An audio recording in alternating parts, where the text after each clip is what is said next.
Buen día.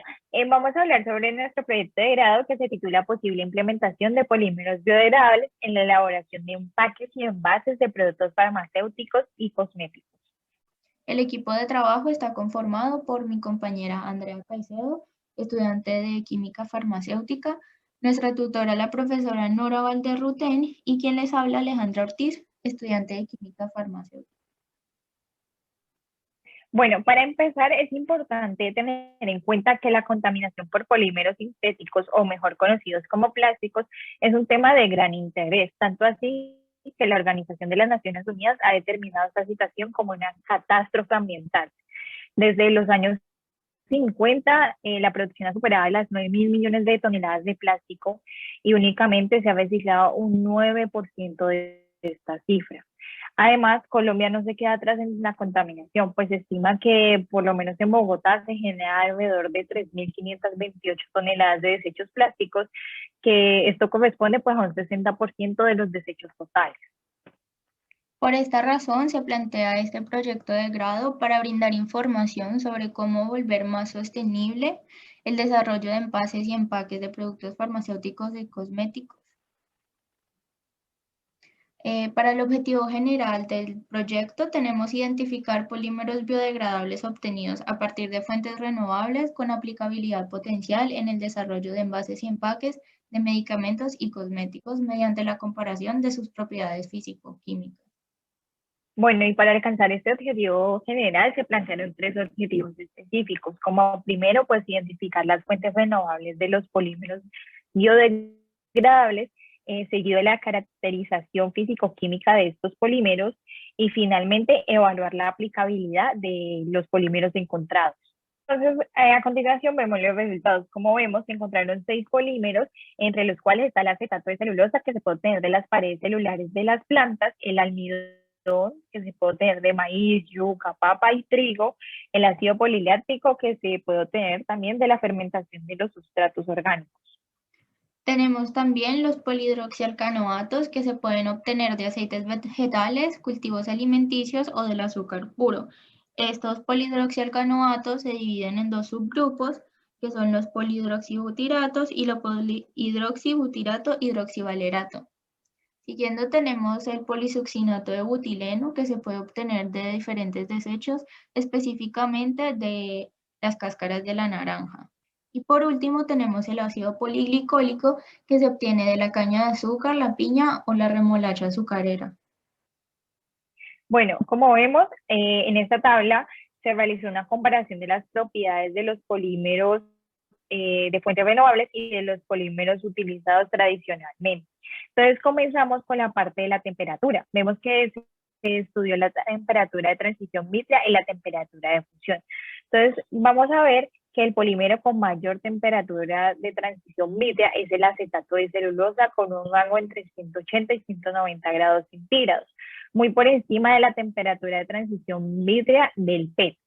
A medida que aumenta la temperatura y sobrepasa la temperatura de transición vítrea, el material suele ablandarse de manera significativa. En cuanto a la temperatura de fusión, esta es una propiedad que depende de la cristalinidad, entonces se tiene que a mayor cristalinidad y mayor temperatura de fusión, los materiales serán más rígidos. Es decir, que los materiales con mayor rigidez son los polímeros de fuentes petrolíferas.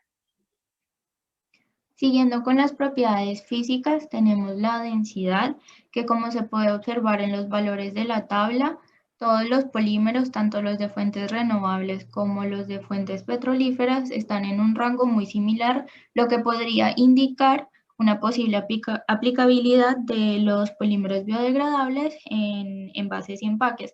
Sin embargo, al analizar todas las otras propiedades físico-químicas, se determinó que la densidad no es un factor concluyente sobre esa potencial aplicabilidad de los polímeros que se estudiaron.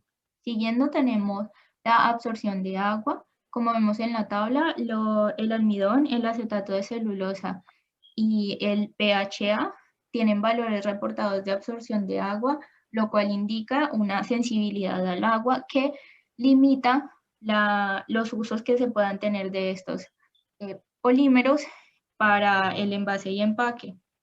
Sin embargo, se han estudiado algunas combinaciones de polímeros biodegradables con polímeros sintéticos para mejorar estas propiedades de resistencia al agua. En cuanto a los polímeros que no reportan valores de absorción de agua, sería necesario hacer pruebas experimentales para garantizar o verificar cuál es su resistencia al agua de estos materiales. Siguiendo tenemos las propiedades mecánicas, inicialmente el módulo de Young, que cuantifica la rigidez de un material al someterlo a pequeñas deformaciones. Entre mayor sea la rigidez de un material, mayor va a ser el módulo de Young. Como vemos en la tabla, los polímeros que presentan mayor rigidez son el PGA y el PHB. Y los que presentan menor rigidez son los derivados del almidón. Los polímeros tradicionales también muestran una rigidez un poco, pues, bastante variable, similar a los de los polímeros estudiados, sin incluir los del almidón, que están bastante por debajo de estos rangos. Bueno, entonces vamos a continuar con la resistencia a la atracción. Entonces, como se observa, el acetato de celulosa es el polímero que posee mayor resistencia junto con el PGA. Es decir, que estos materiales son fuertes y vemos que realmente pueden llegar a ser incluso más fuertes que los polímeros tradicionales según los rangos mostrados. En cuanto a la elongación a la ruptura, es muy variable entre los diferentes polímeros. Según la literatura, los plásticos rígidos tienden a tener valores entre 5% y algunos termoplásticos blandos tienen valores mucho mayores a 100%. Teniendo esto en cuenta, entonces podemos decir que los polímeros con menor resistencia a la ruptura son el PP y el PBS con 400 y 330% respectivamente, ¿no? Mientras que el PLA tiene un porcentaje igual al PE y es uno de los más rígidos que se presenta pues en la tabla. De acuerdo a la información expuesta anteriormente, podemos asegurar que los polímeros derivados de recursos renovables tienen propiedades físicas similares a los plásticos derivados del petróleo, principalmente al polipropileno y el polietileno. Además, pues tienen otras ventajas como por ejemplo que se pueden sintetizar a partir de diferentes fuentes renovables. Son biodegradables y biocompatibles.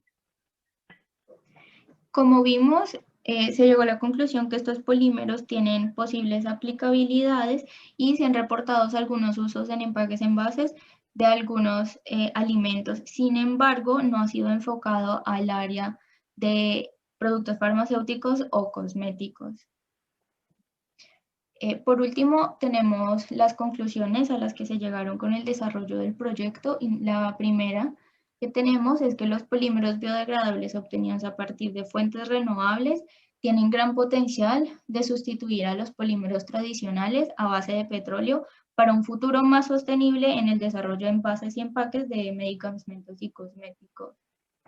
La segunda conclusión que se planteó es que el análisis de estas propiedades físico-químicas es importante para este desarrollo más sostenible de envases y empaques, pero no se debe limitar a esto y se debe continuar con una investigación sobre la compatibilidad de estos biopolímeros con los posibles medicamentos o cosméticos que se utilizarán para los cuales se utilizarán estos empaques o envases.